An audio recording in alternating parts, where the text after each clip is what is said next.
Welcome to the online study channel. तो आज हम लोग पढ़ेंगे class 5 EVS chapter number 10 walls स्टेड स्टोरीज का पार्ट 2। अभी तक आप लोगों ने पार्ट 1 नहीं पढ़ा है तो ऊपर वाले आई लिंक बटन से पार्ट 1 को पढ़ लीजिए। तो पार्ट 2 में हम लोग ये जानेंगे कि आखिर ये किले के ऊपर आक्रमण क्यों हुआ करते थे, और साथ ही ये भी जानेंगे कि वे लोग बिना टेलीफोन के, बिना मोबाइल के वे लोग कम्युनिकेट कैसे किया करते थे, और वे लोग पानी को अरेंज कैसे किया करते थे। और साथ ही पढ़ेंगे म्यूज़ियम के बारे में भी। वाई दीज अटैक्स, आखिर आक्रमण इस किले के ऊपर क्यों हुआ करते थे। जब सभी लोग बातें कर रहे थे तो श्रीधर ने कहा, देखो इतने बड़े गन यहाँ पर है। शैलजा ने कहा, ये बड़े से बंदूक राजा के हुआ करते थे। दीदी ने कहा, ये तोप औरंगजेब इस्तेमाल किया करते थे। कैनॉन का मतलब होता है तोप।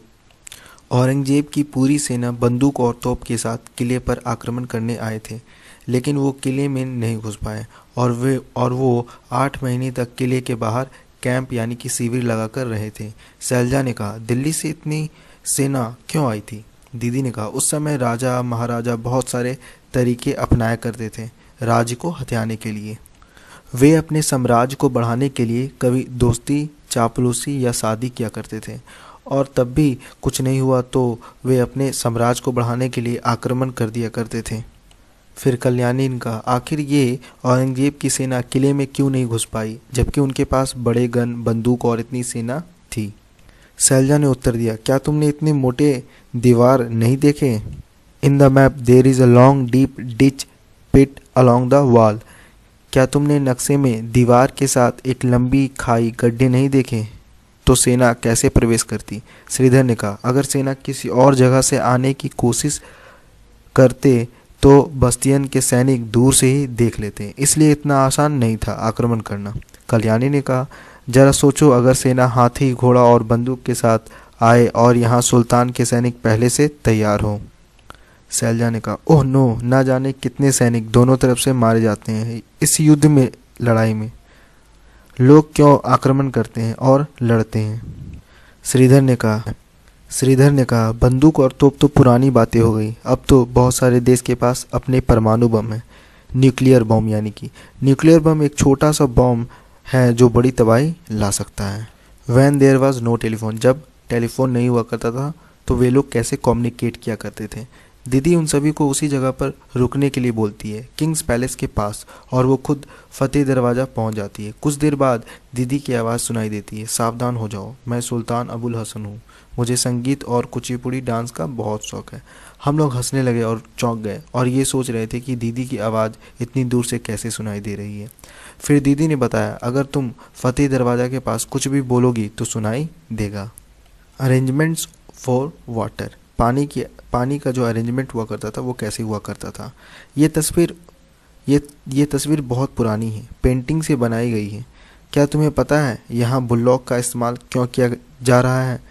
आप अपने हाथों को उस डायरेक्शन में घुमाने की कोशिश करो जिस डायरेक्शन में ये ड्रम, यानी कि ड्रम पे लगे रॉड बैलों के जरिए घूम रहा है।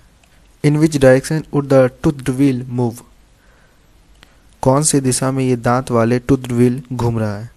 यहाँ इस पिक्चर में पोल को देखो जो ज़मीन के अंदर है, और वो एक व्हील पहिए से जुड़ा हुआ है जिसमें बहुत सारे पॉट है, जिसमें वो पानी स्टोर हो रहा है और वो ऊपर वाले के जरिए पानी क्या हो रहा है, बहकर जा रहा है, जिसके निज़्म है, जिसका इस्तेमाल पहले लोग किया करते थे पानी के लिए। तो ये एक प्रकार का मैकेनिज्म जिसका इस्तेमाल लोग पानी के अरेंजमेंट के लिए किया करते थे, पानी के बंदोबस्त के लिए। ठीक है, अब आगे बढ़ते हैं। व्हाट अ सैड साइट, मैं अभी सभी क्वेश्चंस को करा दूंगा, पहले टॉपिक को समझ लेते हैं। व्हाट अ सैड साइट, हम लोग मेहराब आर्च के पास से बातें करते हुए, सीटी बजाते हुए और अपनी गूंजती हुई आवाज़ को सुनते हुए जा रहे थे।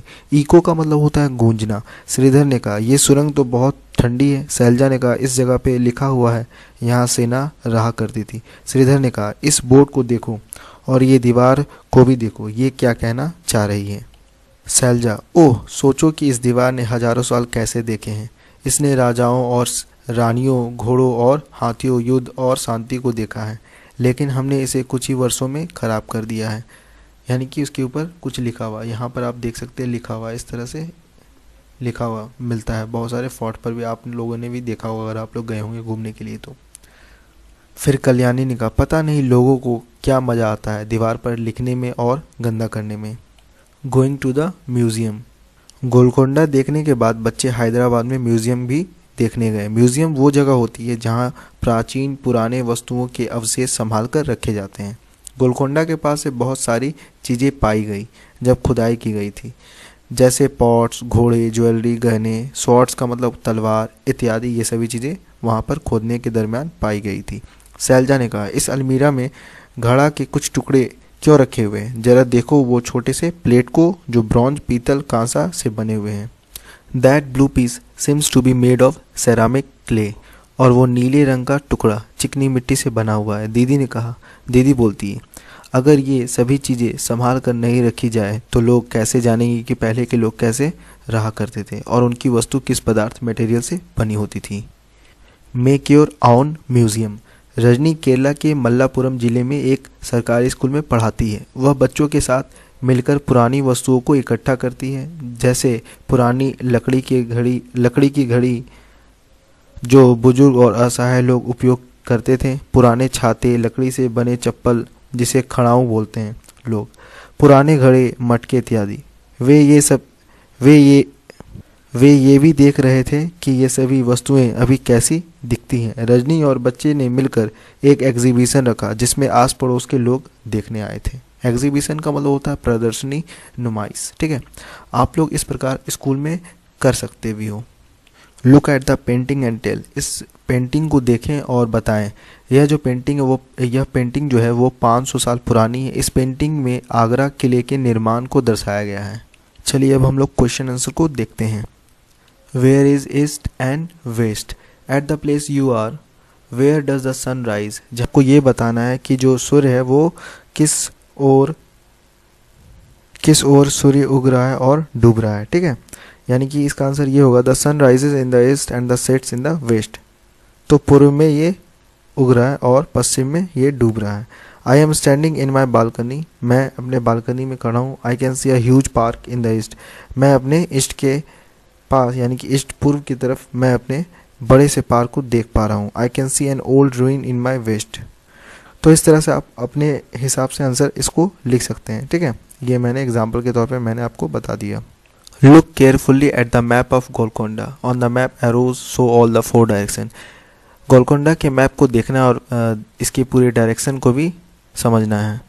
तो ये रहा मैप गोलकोंडा फोर्ट का। ठीक है, यहाँ पे सभी चीज़ों के बारे में इस मैप में दिया गया है। ईस्ट में क्या है, वेस्ट में क्या है, नॉर्थ में क्या है और साउथ में क्या है, सभी जगहों के बारे में यहाँ पर दिया गया है। ठीक है, यही वो इलाका है डिच, यानी कि गड्ढा किया हुआ इलाका, जिसके द्वारा लोग क्या करते हैं, आक्रमण करना चाहते हैं लेकिन वे लोग नहीं इंटर कर पाते हैं। ठीक है, तो इस तरह से ये पूरा नक्शा है यानी कि मैप है इस पूरे किले के आसपास के इलाकों का। ठीक है, ये है बाउली जिसमें वाटर को अरेंज किया जाता है यानी कि पानी को इकट्ठा करके रखा जाता था। ठीक है, क्वेश्चन ये है, if you are peeping inside from Baoli Darwaza, in which direction from you is Katora Hauz? अगर आप बौदली दरवाजा से झांक रहे हो तो कौन से डायरेक्शन में कटोरा हौज पड़ेगा? तो हम लोग कह सकते हैं in the north direction. And second question ये है, if someone is entering from Banjara Darwaza, in which direction from her is Katora Hauz? और बंजारा दरवाजा से अगर कोई इंटर करता है तो कटोरा हौज है वो किस डायरेक्शन में पड़ेगा? तब वो साउथ डायरेक्शन में पड़ेगा। Third question is that in which direction will you walk from Bala Hisar to reach Moti Mahal? बाला हिसार से चलते हुए मोती महल तक जाने के लिए कौन से डायरेक्शन में आप जाएंगे? तो इन द ईस्ट डायरेक्शन, पूर्व की ओर। How many gates can you see on the outer wall of the fort? किले के बाहरी क्षेत्र में कितने गेट जो है वो नज़र आ रहे थे? There are 9 gates, total 9 gates थे, टोटल 9 दरवाजे थे किले के आउटर वॉल पे। Count how many places are there in the fort? There are 3 places, total कितने प्लेसेस है? 3 places. Six question is that what arrangements for water can you see inside the fort? किले के अंदर पानी के लिए क्या व्यवस्था की गई थी? एग्जाम्पल के तौर पे वेल्स, टैंक्स या स्टेप वेल्स। तो हम लोग कह सकते हैं देयर वेयर 5 बाउलीज, 5 3 हौज और 5 बाउलीज का इस्तेमाल किया जा रहा था किले के अंदर। On the map 1 centimetre distance is equal to a distance of 110 metres on the ground. Map में 1 सेंटीमीटर की जो दूरी है वो कितने मीटर की दूरी के बराबर है? 110 मीटर की दूरी के बराबर है ग्राउंड में। Now tell on the map the distance between Bala Hisar and Fateh Darwaza is centimetre. तो आपको बताना है बाला हिसार और फतेह दरवाजा के बीच में जो डिस्टेंस है, दूरी जो है वो सेंटीमीटर में आपको बताना है। On the ground the distance between the two would be metres. तो हम लोग इसके आंसर को इस तरह लिख सकते हैं, on the map the distance between Bala Hisar and Fateh Darwaza is 8 centimetre. Map के अकॉर्डिंग बाला हिसार एंड फतेह दरवाजा के बीच में 8 सेंटीमीटर की दूरी है। On the ground the distance between the two would be 880 metre. और जो ज़मीनी सतह पर बात की जाए दूरी की, तो वो दोनों के बीच में, बाला हिसार और फतेह दरवाजा के बीच में जो दूरी है वो 880 मीटर्स है। Second, the next question is that how far is मकाई दरवाजा फ्रॉम फतेह दरवाजा। तो अबाउट 100 मीटर्स, करीबन 100 मीटर की दूरी पर मकाई दरवाज़ा है फतेह दरवाज़ा से। हैव यू रिसेंटली रीड और heard about any country attacking और going to war with another country. क्या आपने फ़िलहाल किसी कंट्री के बारे में पढ़ा है या सुना है जो किसी और कंट्री के ऊपर आक्रमण किया था? तो आप लोग कह सकते हैं yes, recently the USA had attacked Iran. अभी फ़िलहाल और भी कुछ हो सकता है आंसर, ठीक है। तो जो भी कंट्री किसी और कंट्री पर अटैक किया उसके बारे में यहाँ पर आंसर लिखना है। Find out what was the reason for this war. अब आपको ये बताना है कि वो अटैक करने का रीज़न क्या था, क्या कारण था अटैक करने का। तो हम लोग कह सकते हैं कि अगर मतलब यूएसए के अकॉर्डिंग देखा जाए तो USA wanted to topple the Iraqi president Saddam Hussein. What kind of weapons were used in this war. यानी कि वॉर के समय, लड़ाई के समय किस तरह के हथियार का इस्तेमाल किया जाता है। मेनी सोफिस्टिकेटेड फाइटर प्लेन्स, ठीक है, उड़ने वाले फाइटर प्लेन्स होते हैं, टैंक होते हैं, हेलीकॉप्टर यानी कि तोप बोलते हैं उसको, हेलीकॉप्टर होते हैं, मशीन गन्स होते हैं, मिसाइल होते हैं। ये सभी चीज़ों का इस्तेमाल किया जाता है वॉर के समय, अटैक के समय, आक्रमण के समय, ठीक है। Were use in this war, ठीक है। What kind of destruction was caused because of this. किस प्रकार की तबाही जो होती है इस तरह की लड़ाई के दौरान। There was a huge loss of life and property. तो इस लड़ाई में बहुत सारे लोगों की जान जाती है और बहुत ज़्यादा हज़ारों लोग मारे जाते हैं और ना जाने कितने घर जो है वो तबाह हो जाते हैं। The big gun that Sridhar saw was made of bronze. जो बड़े से बंदूक जो श्रीधर ने देखा था वो किससे बने हुए थे? ब्रॉन्ज से बने हुए थे। Have you scene anything made of bronze. क्या आपने कभी भी ऐसी चीज़ों को देखा जो ब्रॉन्ज से बने हुए हैं? वॉट, और वो क्या है? Yes, I have seen diyas and statues made of bronze. यहाँ पे स्पेलिंग सही कर लीजिएगा। तो हाँ, मैंने दिया और स्टैचू देखा जो ब्रॉन्ज से बने हुए हैं, यानी कि कांसा से वो बने हुए हैं। Find out from your elders about some of the things made from bronze that were or are still use in your house. आप अपने भाई से या फिर फैमिली में किसी भी मेम्बर से पूछिए, भाई बहन किसी भी मेम्बर से पूछिए कि आपके घर में कौन कौन से ऐसे चीज़ें हैं जो ब्रॉन्ज से बनी हुई है, जो आपके घरों में इस्तेमाल हो रही है। From its colour try to identify which one of them is made from copper. और उसके कलर से आपको पहचानना भी है कि वो किस चीज़ से बनी हुई है। और उसके कलर को देखकर आपको मेटल को पहचानना है कि वो कॉपर से बनी हुई है, ब्रास से बनी हुई है या ब्रॉन्ज से बनी हुई है।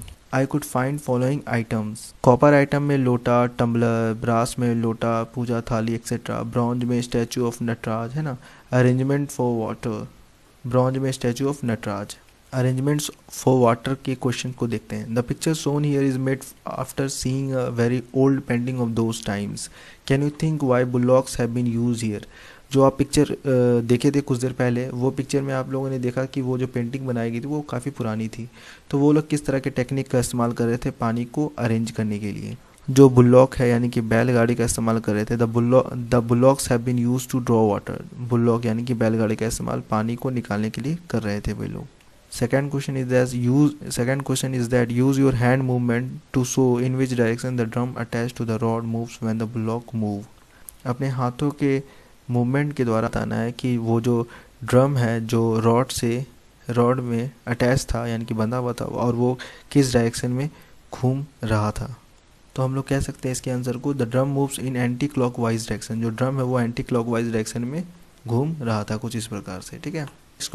Next question is that in which direction would the tooth wheel move.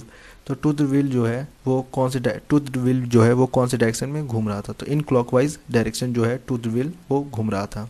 Now imagine how this garland of pots lift water from the well. तो हम लोग इसके आंसर को इस तरह लिख सकते हैं, the garland of pots is connected with the to the wheel and thus the garlands of pots move. जो गार्लैंड है वो पॉट से जुड़ा हुआ रहता है और टू द विल के साथ वो कनेक्टेड रहता है, and thus the garland of pots move, इस वजह से जो पॉट है वो मूव कर रहा होता है। Once a pot is in water, जैसे ही पॉट पानी में जाता है, it gets filled with water, पानी में जाने के बाद वो पॉट में पानी भर जाता है। द पॉट मूव्स अपवर्ड, अब जैसे ही पॉट ऊपर आता है, carrying water along with it, पानी के साथ वो जैसे ही ऊपर आता है। Once the pot reaches the level of the canal, canal की ऊंचाई पर आते के साथ water is emptied in the canal, फिर वो कैनल में वो पानी एम्प्टी हो जाता है, यानी वो खाली, वो जो पॉट में भरा हुआ पानी होता है वो खाली हो जाता है, कैनल में जाकर गिर जाता है। तो इस प्रकार से वो काम करता है। Do you know get some idea about how the tanks could have been filled by lifting water from the wells. तो हम लोग इसके आंसर इस तरह लिख सकते हैं, yes bullocks could have been used to move the garland of pots to lift water up to the tank. जो बैलगाड़ी है इसका इस्तेमाल किया जाता था पानी को ऊपर पहुंचाने के लिए। Where else have you seen such wheels attached to each other, for example in the gear of a cycle और समवेयर एल्स। तो आपने इस तरह के जो चक्के हैं, इन सभी चक्कों इस तरह की व्हील्स यानी कि पहियों का इस्तेमाल आपने कहाँ देखा है, जैसे एग्जांपल के तौर पे गियर ऑफ अ साइकिल में या कहीं और आप बता सकते हो। तो इसका आंसर ये होगा कि आई have scene such arrangement in mechanical watches, swing machine, heavy machines and in toy cars and in toy. देखा है व्हील का इस्तेमाल, ठीक है, पहिए का इस्तेमाल हम लोगों ने कहाँ कहाँ देखा है, टॉय कार, मैकेनिकल वॉचेस घड़ियों में, स्विंग मशीन सिलाई मशीन, हैवी मशीन्स यानी कि बड़े बड़े मशीनों में भी हम लोगों ने पहिए के इस्तेमाल को देखा है। Look around and find out how water is pumped up from the ground to higher places. अभी के समय में जो पानी है वो कैसे ऊपर की ओर जाता है। These days electrical water pumps are use for lifting water to a higher place. ऊंचाई वाली जगह पर पानी को पहुंचाने के लिए water pump, electric water pump का इस्तेमाल किया जाता है, जिसे हम लोग मोटर बोलते हैं। In some villages bullocks are still in use for the purpose. और कुछ गाँव में ऐसा है कि बुलॉक का भी इस्तेमाल किया जाता है और कुछ ऐसे भी गाँव हैं जहाँ पे बुलॉक का अभी भी इस्तेमाल किया जा रहा है। How is water pumped using electricity, पानी जो है इलेक्ट्रिसिटी के द्वारा कैसे पंप किया जाता है। How is water lifted without electricity, और पानी बिना इलेक्ट्रिसिटी के पानी को कैसे ऊपर लिफ्ट किया जा सकता है। The electric motor runs the water pump which suck water from the underground or from the tank. Electric motor क्या करता है कि वो पानी जो है ज़मीन के अंदर पानी को वो सक कर लेता है, यानी कि खींच लेता है, फिर वो ऊपर फेंक देता है। In the absence of electricity hand pumps and pulleys are use for lifting water. और जब इलेक्ट्रिसिटी नहीं होता है तो पानी को कैसे लाया जाता है, हैंडपम्प के द्वारा और पुल्ली की मदद से पानी को ऊपर खींच लिया जाता है। Close your eyes and go back in time के कुछ क्वेश्चंस है, उसे भी हम लोग देख लेते हैं। What is the sultan doing in the palace, सुल्तान जो है उस पैलेस पे क्या क्या करते थे। What kind of clothes is he wearing, और वे जो सुल्तान थे वो किस तरह के कपड़े पहना करते थे। What dishes are being offered to him, और वे किस तरह के खाना और वो किस तरह के डिशेज जो है वो भोजन जो है किया करते थे। Why does he seems so worried, लेकिन वो इतनी चिंतित भी क्यों रहा करते थे। And in what language is he talking, और वो किस लैंग्वेज में बातें किया करते थे। तो हम लोग कह सकते हैं इसके आंसर को इस तरह, the sultan is holding a meeting with his minister, सुल्तान जो अपने मंत्रियों से बातें किया करते थे। He is wearing traditional dress and lots of jewelleries, वे अपने पारंपरिक कपड़ों को पहना करते थे और गहनों से लदे हुए होते थे। Many types of Mughlai food, drinks and sweet dishes are being offered to him, बहुत प्रकार के मुगलई फूड जो है वे खाया करते थे, ड्रिंक्स पिया करते थे, ठीक है, और स्वीट डिशेज यानी कि मीठे भी भोजन किया करते थे, मीठे खाद्य पदार्थ भी वो खाया करते थे। He seems to be worried about the possible attack from the enemy kingdom, उन्हें इस बात की चिंता हुआ करती थी कि वे कहीं किसी और राजा के द्वारा अटैक ना कर दिया जाए उनके साम्राज्य के ऊपर। He is talking in Persian, way Persian language में बातें क्या करते थे।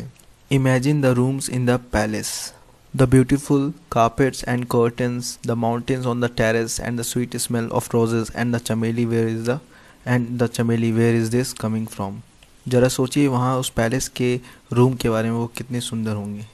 ब्यूटीफुल कारपेट्स जो नीचे बिछे हुए होंगे, अच्छे खासे पर्दे लगे हुए होंगे, ठीक है, और झरनों और छतों पर फव्वारे लगे हुए होते हैं और अच्छी अच्छी स्मेल जो फूलों के महक जो है वो आते रहते हैं। और चमेली, ये सब फूलों के महक आते रहते थे। Where is this coming from?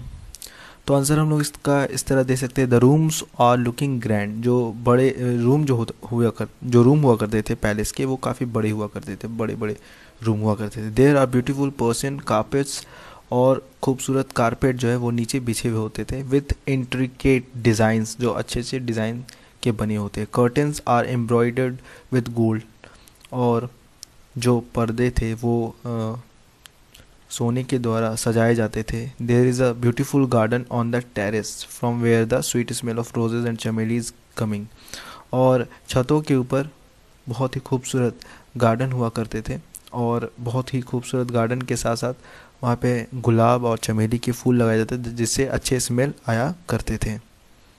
What are the different kinds of factories you can see? किस प्रकार के फैक्ट्री को आप लोगों ने देखा इस मैप के दौरान?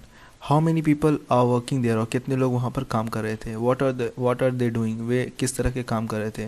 व्हाट आर दे वियरिंग, वे किस तरह के कपड़े पहने हुए थे? How long do you think they work, और वे कितनी देर तक काम किया करते थे? तो हम लोग कह सकते हैं, I can see factories where clothes, utensils, idols, artifacts and arms are being made. तो फैक्ट्रीज में कपड़े, हथियार, ये सभी चीज़ें जो है बनाए जाते थे, है ना। About 20 people are working in a factory, एक फैक्ट्री में करीबन 20 लोग जो है वो काम किया करते थे। They are working with their tools, वे लोग अपने अपने टूल से काम किया करते थे। दे आर वियरिंग धोती, वे कपड़े में धोती पहना करते थे। I think they work for long hours, वे काफ़ी घंटों तक काम किया करते थे। Right from the early mornings to late evenings, सुबह से शाम तक वे काम किया करते थे। Look there, see how finely those craftsmen are carving the stones using a chisel and hammer. Can you see the stone dust in the air? Do you think this stone dust would harm them in some way? Yes, I can see stone dust in the air. हाँ, हम लोगों ने stone dust को देखा, हवाओं में था। Stone dust can harm them if they do not take precaution. Stone dust जो है वो हमें harm कर सकता है, वो हमें नुकसान पहुंचा सकता है अगर हम लोग precaution नहीं लेंगे। I can see that most of them have wrapped a cloth around their nose. मैंने क्या देखा कि सभी लोगों ने अपने नाकों के ऊपर कपड़े बांध रखे हैं। What kinds of pots have you seen around you? किस तरह के घड़े जो है आपके आसपास नज़र आ रहे हैं? I have seen pots made from different items like steel, aluminium, brass, copper and plastic. Steel है, एल्यूमिनियम, ब्रास, कॉपर और प्लास्टिक, इस तरह के पॉट्स जो है यानी कि घड़े जो है, इस बहुत प्रकार के घड़े जो वहाँ पर पाए जा रहे थे। कुछ घड़े स्टील के बने थे, एल्युमिनियम के बने थे, ब्रास के बने थे, कॉपर के बने हुए थे और प्लास्टिक के भी बने हुए थे। Try to find out from your grandparents about the other kinds of pots and pans they use in their time. अपने बड़े बुजुर्ग से यानी कि दादा दादी, नाना या फिर नानी से पूछना है आप लोगों को कि जो घड़े होते हैं या फिर पैन होते हैं वे किस तरह के इस्तेमाल किया करते थे उस समय। During my grand parents time most, यानी कि ग्रैंड पेरेंट के वक्त, most of the pots were made from brass and they were pretty heavy. उस समय जो घड़े हुआ करते थे, पॉट्स जो हुआ करते थे, वो ब्रास से बने हुए होते थे और वो काफ़ी वजनदार हुआ करते थे। Some of the pots were also made from clay, और कुछ घड़े जो थे वो क्ले यानी कि मिट्टी से बने हुए होते थे। Copper was also used, copper का भी इस्तेमाल किया जाता था। Have you ever been to some museum और हियर्ड अबाउट इट? क्या आपने कभी किसी म्यूज़ियम के बारे में सुना है या फिर आप उस म्यूज़ियम में कभी गए हैं? What all things are there in a museum? और म्यूज़ियम में क्या क्या आपको देखने को मिलता है? Yes, I had visited the Salarjung museum in Hyderabad. हाँ, मैं सलाईगंज म्यूज़ियम गया था जो हैदराबाद में है। There are many antique artifacts, manuscripts and garments kept in the museum. वहाँ पे बहुत सारी चीज़ें पाई जाती है जो काफ़ी एंटिक है, जो जल्दी देखने को नहीं मिलती, वो काफ़ी पुरानी भी है। आर्टिफैक्ट्स, मैन्युस्क्रिप्ट यानी कि लिखे हुए अवशेष, कुछ गारमेंट्स भी उस म्यूज़ियम में थे। Survey and write, is there any old building or monuments near your house which people come to see? If yes, name it. क्या आपके घर के आसपास बहुत ही पुरानी बिल्डिंग यानी बहुत ही पुरानी इमारत या फिर इमारत है, बहुत ही पुरानी बिल्डिंग इमारत जो है आपके घर के आसपास है? अगर है तो आप बता सकते हैं। और कौन कौन से लोग जो है वो इमारत को देखने के लिए आते हैं? तो आप लोग इसके आंसर को अपने अकॉर्डिंग ही लिखिएगा। एज एग्जांपल मैं इसके आंसर बता देता हूँ कैसे आपको लिखना है। Yes I live in Mehrauli in Delhi and Qutub Minar is near my house. हाँ मैं महरौली दिल्ली और and Qutub Minar is near my house, और मेरे घर के पास ही क्या है, कुतुब मीनार है। It is a historical monument, यह एक ऐतिहासिक इमारत है। A large number of people come to visit it, और बड़ी संख्या में जो लोग हैं वहाँ पर जाते हैं घूमने के लिए, देखने के लिए। Have you ever gone to see an old monument, क्या आप कभी भी किसी पुराने इमारत को देखने के लिए गए हैं। विच वॉज दैट, और कौन से इमारत को देखे हैं। Did you feel it told you a story, क्या आपने महसूस किया है, आपने स्टोरी को बताएं। What could you know about those times from it, इस आंसर को भी आपको अपने अकॉर्डिंग ही लिखना है। तो yes I had gone to see the red fort in Delhi, हाँ मैं लाल किले पर गया हूँ, वो भी दिल्ली में। When I was in the red fort complex, जब मैं रेड फोर्ट कॉम्प्लेक्स के पास रहा करता था। I could visualize the glory of the Mughal empire, मैं अपने मन में ये सोचता हूँ कि कैसे वे लोग मुगल एम्पायर का साम्राज्य हुआ करता था। I could know about architecture of the time when this fort was built, मैं उस समय के आर्किटेक्चर के बारे में जानता हूँ कि वो फोर्ट को कैसे बनाया गया है, कि उस फोर्ट को कैसे बनाया गया है। How old was it, how did you know, वो कितना पुराना है और आप उसे कैसे जानते हैं। This is about 400 years old, ये 400 साल पुराना है। I have read about it in a book, मैंने बुक में पढ़ा था। What was it made of, वे जो किला है वो किसका बना हुआ है। The red fort is made of red sandstone, जो लाल किला है वो रेड सैंडस्टोन से बना हुआ है। व्हाट कलर वॉज इट, उसके कलर कैसे हैं। It is of red colour, इसलिए तो red. Any special kind of designs on the old building, क्या आपने पुराने बिल्डिंग के ऊपर किसी प्रकार के डिज़ाइन को देखा है, यानी कि नक्काशी, कार्विंग, इस तरह की चीज़ों को देखा है। Draw them in your notebook, आप लोग उस ड्राइंग को, उस नक्काशी को, आप लोग डिज़ाइन को अपने नोटबुक में बनाइए। Yes there was a special geometrical design on the building, आप लोग रेड फोर्ट के बारे में सर्च करेंगे इमेजेस को, और आप उसके सिंपल डिज़ाइन को आप लोग नोटबुक पे बनाकर देखेंगे। Who use to live there in the olden days, उस समय कौन कौन से लोग जो है रहा करते थे। The Mughal kings right from Shahjahan to Bahadur Shah Zafar use to live there, Mughal king Shahjahan से बहादुर शाह जफर तक वहाँ पर राज किया करते थे। What kind of activities took place there, किस प्रकार की एक्टिविटी जो है उस जगह पर होती है। It was bustling with activities like normal day to day activities, bazaars and martial exercises, तो बाज़ार और भी बहुत सारे चीज़ें जो है वहाँ पर हुआ करती है। Do some people still live there, क्या वहाँ पे अभी भी कुछ लोग रहते हैं। नो बडी लिव्स देयर, नहीं अभी वहाँ पर कोई भी नहीं रहा करते हैं। Look at the painting and tell, एक what kinds of work are people doing, किस प्रकार के काम जो है यहाँ पर लोग कर रहे हैं पेंटिंग के अंदर। तो हम लोग कह सकते हैं people are working on a construction site, people जो है जितने भी लोग हैं वहाँ पर कुछ काम को कर रहे हैं, जो कुछ बन रहे हैं। Some people are carrying water while some people are fixing bricks, कुछ लोग पानी को ढो रहे हैं, पानी को लेकर जा रहे हैं, और कुछ लोग क्या कर रहे हैं, ईंटे को लगा रहे हैं, ईंटे को वहाँ पे फिक्स कर रहे हैं, दीवार बना रहे हैं। How many men and women are working, कितने मैन हैं जो काम कर रहे हैं और कितनी वोमेन हैं जो काम कर रही है। तो 20 man and 2 women are working, आप लोग पेंटिंग में देखकर इसे करिएगा। See how they are talking the huge pillar up along the slope, see how they are taking the huge pillar up along the slope, तो उस पिक्चर में आप लोग ये देखिए बड़े से पिलर को वे लोग कैसे लेकर जा रहे हैं। Is it easier to lift a heavy thing straight up और अलोंग अ स्लोप, क्या भारी से सामान को सीधा या फिर अलोंग द स्लोप ले जाना आसान है। It is easier to lift a heavy thing along a slope than straight up, along a slope के दौरान ले जाना आसान है स्ट्रेट अप के मुकाबले, ठीक है।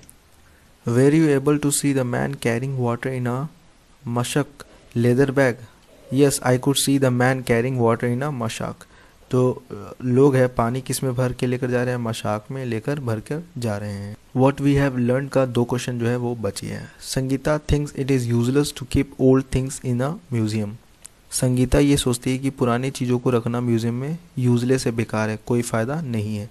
How would you convince her that it is important to have a museum, आप उसे कैसे कन्विंस कर सकते हैं कि ये म्यूजियम में रखना बहुत ही ज़रूरी है। तो इसके आंसर आप लोग इस तरह लिख सकते हैं, various antique things are kept in the museum. बहुत ही प्राचीन या ऐसे वस्तु जो नहीं देखे जाते वे सभी चीज़ों को म्यूजियम में रखा जाता है। They tell us a lot about ancient times. वे सभी वस्तुएं जो है पुरानी चीज़ों के बारे में बताते हैं। We come to know about people and culture by looking at the things kept in the museum. तो हम लोग म्यूज़ियम इसलिए ही जाते हैं ताकि वहाँ पर हम लोग ये जान सकें कि ये सब वस्तुएं जो है म्यूज़ियम में रखे हुए हैं, तो ये वस्तु कब की है और इसका इस्तेमाल लोग कैसे किया करते थे। Hence museum is very helpful for us. इस प्रकार हम लोग के लिए म्यूज़ियम जो है काफ़ी हेल्पफुल है, मददगार साबित होता है। Why do you think the chapter is named walls tell story. आपको क्यों ऐसा लगता है कि जो चैप्टर का नाम है वॉल्स टेल स्टोरी क्यों पड़ा। The chapter is about historical structures which had been witness to their times. इस चैप्टर में हमें ये जानने को मिलता है, ऐतिहासिक स्ट्रक्चर के बारे में जानने को मिलता है जो पुराने समय में हुआ करता था। They tell a lot about the people. इस चैप्टर में हम लोग लोगों के बारे में जानेंगे, आर्ट के बारे में जानेंगे, कल्चर के बारे में जानेंगे, क्राफ्ट के बारे में जानेंगे, वो पुरानी टेक्नोलॉजी के बारे में जानेंगे, and events of the historical period. और हिस्टोरिकल पीरियड के दौरान किस प्रकार की इवेंट यानी कि गतिविधि जो हुआ करती थी। Hence the name walls tell stories appropriate for this chapter. इस वजह से वॉल्स टेल स्टोरीज जो है ये परफेक्ट है चैप्टर का हेडलाइंस यानी कि टाइटल। That's it. तो ये चैप्टर यहीं पर एंड हुआ। तो फिर मिलते हैं नेक्स्ट चैप्टर में नेक्स्ट वीडियो के साथ। तब तक के लिए इस ऑनलाइन स्टडी चैनल को सब्सक्राइब करें, अपने दोस्तों के बीच शेयर करें और इस वीडियो को लाइक करें। Thank you so much for watching the video.